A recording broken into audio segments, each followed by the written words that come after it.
Cette semaine, dans Carnet de santé, le 1er décembre est la journée mondiale de lutte contre le sida et nous examinerons les progrès, les défis et les opportunités dans la lutte contre la maladie. Le Kenya s'efforce d'atteindre l'objectif ambitieux d'éliminer le VIH-Sida d'ici 2030.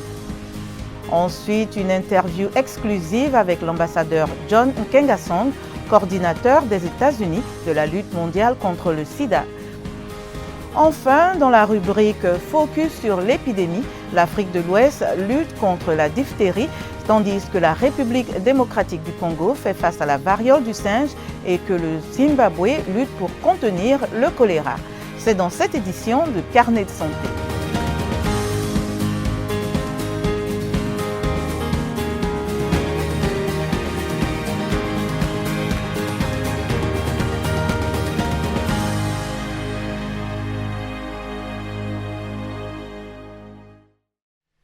Bienvenue, merci de nous rejoindre pour une nouvelle édition de Carnet de santé.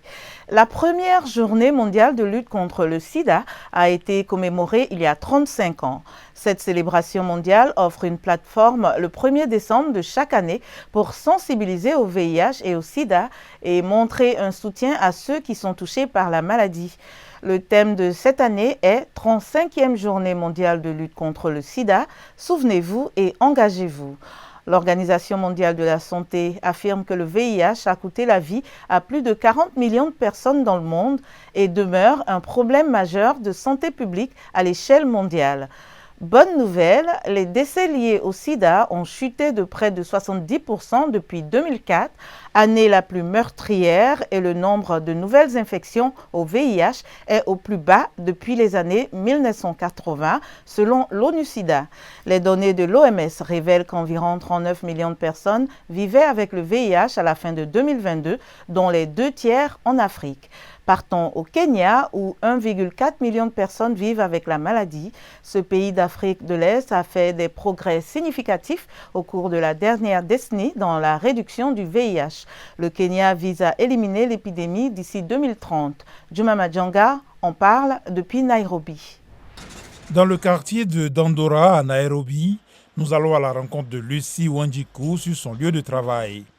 Wanjiku raconte qu'elle a senti sa vie voler en éclats il y a 13 ans, lorsque, adolescente et mère de famille fraîchement sortie du lycée, elle a été testée positive au VIH.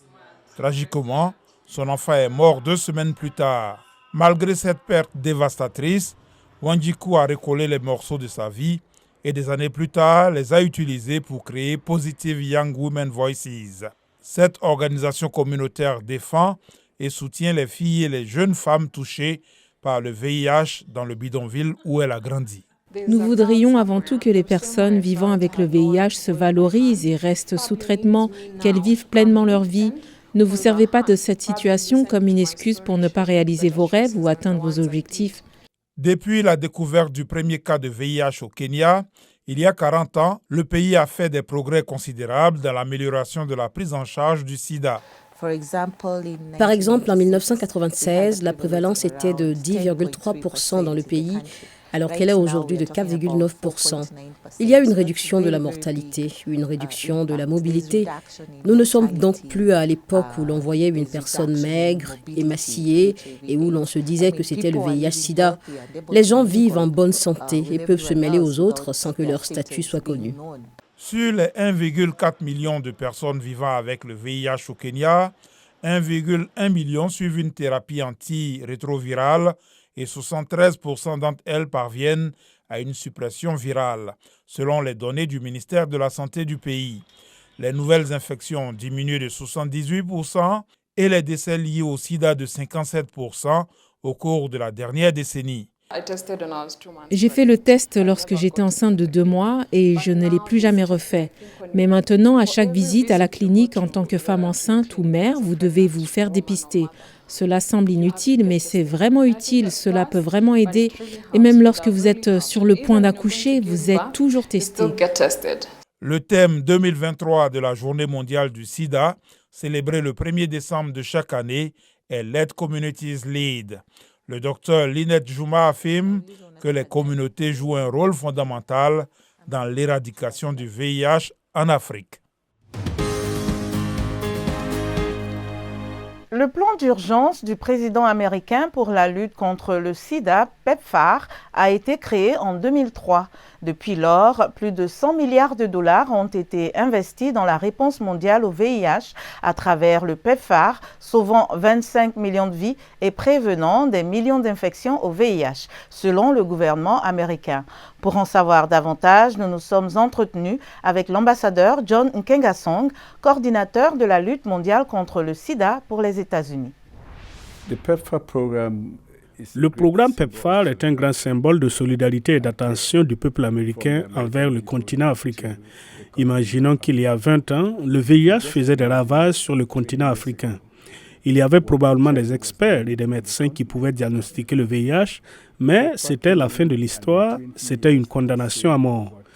Le PEPFAR est arrivé et, en 20 ans, il a sauvé environ 25 millions de vies, évité la transmission du VIH aux enfants par leur mère infectée, soit 5,5 millions de personnes. Je ne connais donc aucune intervention dans l'histoire des maladies infectieuses au cours de cette décennie qui a eu un impact aussi important sur les résultats. Les infrastructures et les systèmes de santé publique ont été considérablement renforcés en Afrique. Nous avons soutenu la création de plus de 3000 laboratoires en Afrique, plus de 340 000 travailleurs de la santé publique ont été formés et environ 70 000 établissements de soins de santé ont été renforcés en Afrique. Ainsi, grâce à ce que PEPFAR a fait dans plusieurs pays, ils ont maintenant la capacité d'utiliser les mêmes infrastructures pour répondre à d'autres types de maladies comme la rougeole, les épidémies de choléra, Ebola et récemment le Covid-19. Le Covid-19 a été un test permettant de voir ce que les infrastructures de santé publique peuvent faire dans les pays qui les possèdent par rapport à ceux qui n'en ont pas. Dans le cadre de la lutte contre le VIH, les pays qui ont réalisé des progrès significatifs sont ceux qui ont intégré la communauté très tôt. Les communautés prennent l'initiative du dépistage et veillent à ce que les gens connaissent leur statut.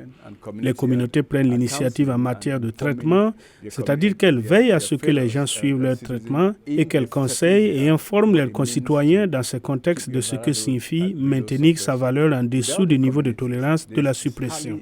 Lorsque la communauté prend l'initiative, nous progressons.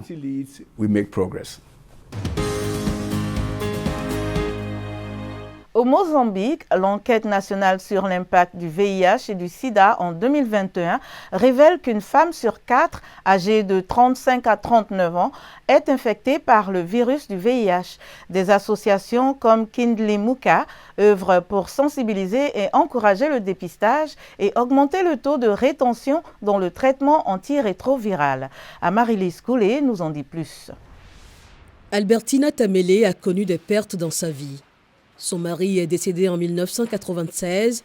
Lorsque la raison de sa mort a été révélée, Tamele et sa fille ont été invitées à se soumettre à un test de dépistage du VIH. Ils nous ont dit que nous étions séropositifs. Ce n'était pas facile parce que mon enfant n'avait qu'1 an et 10 mois. Je me suis mise à penser au fait que si un enfant devrait suivre un traitement à vie, c'est dur. Son mari est d'abord décédé, puis sa fille.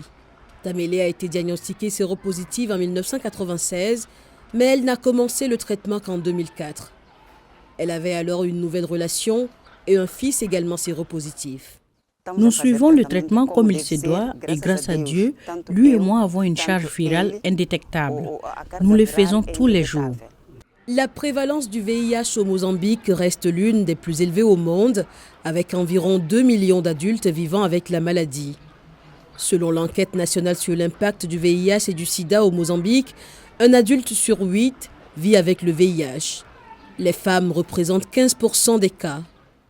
Alice, nom d'emprunt, a été invitée par un militant à faire un test de dépistage du VIH au cours d'une conférence.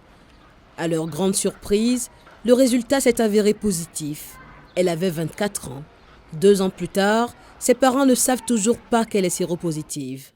Quand j'ai eu les résultats, je suis partie en pleurant. Ce n'était pas facile. J'ai eu le courage de le dire à ma cousine, mais je ne l'ai pas dit à mes parents jusqu'à aujourd'hui. L'association Kindly Muka a été fondée en 1998 à Maputo, la capitale du Mozambique. L'association s'engage à aider les communautés vulnérables touchées par le VIH-Sida en sensibilisant la population, en facilitant l'accès au traitement et en luttant contre la stigmatisation.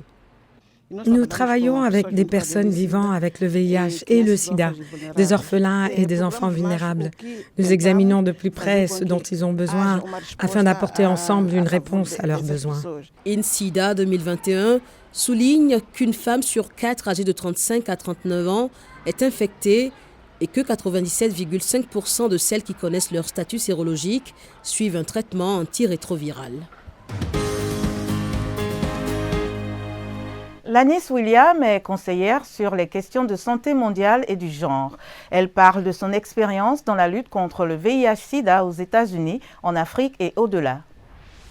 Comme nous l'avons constaté dans le récent rapport de l'ONU-SIDA publié cet été, des pays comme le Botswana, l'Eswatini, le Rwanda et la Tanzanie atteignent désormais les objectifs de 95-95-95 de l'ONU-SIDA, ce qui signifie essentiellement que 95 personnes vivant avec le VIH connaissent leur statut sérologique par rapport au SIDA, 95% des personnes qui connaissent leur statut sérologique sont sous traitement.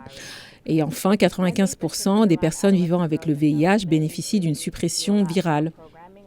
Je pense qu'en ce qui concerne les adolescentes et les jeunes femmes en particulier, nous devons vraiment faire beaucoup plus de programmes pour lutter contre les inégalités entre les sexes et les normes sociétales qui exacerbent les infections par le VIH chez les adolescentes et chez les jeunes femmes. Nous devons en particulier nous assurer que nous abordons les questions relatives à la prévention et à la réponse à la violence fondée sur le sexe, que nous veillons à ce que ces questions soient intégrées dans les programmes de prévention du VIH, qu'il s'agisse de la prévention de la violence basée sur le genre ou de la réponse à cette violence. Nous avons constaté que de nombreuses stratégies étaient utiles pour veiller à ce que les adolescentes et les jeunes femmes continuent à aller à l'école, notamment pour réduire le risque de violence lié au sexe. Mais nous savons aussi que certains programmes se concentrent vraiment sur la lutte contre certaines des inégalités qui existent au sein des sociétés.